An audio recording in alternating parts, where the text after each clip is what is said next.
L'homme ne vivra pas de pain seulement, mais de toute parole qui sort de la bouche de Dieu. Alors si toi tu te nourris de Dieu, qu'est-ce qui peut en sortir?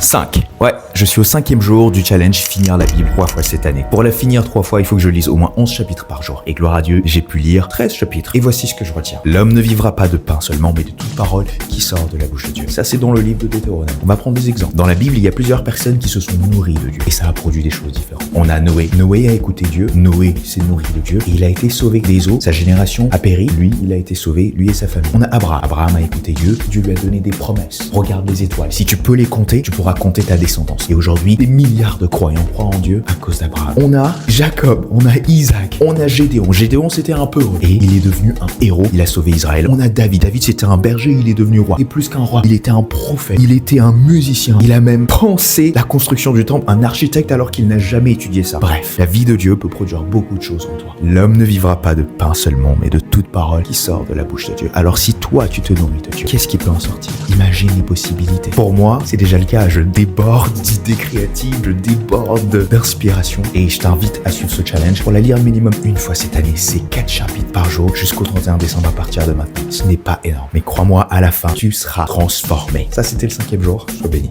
Peace.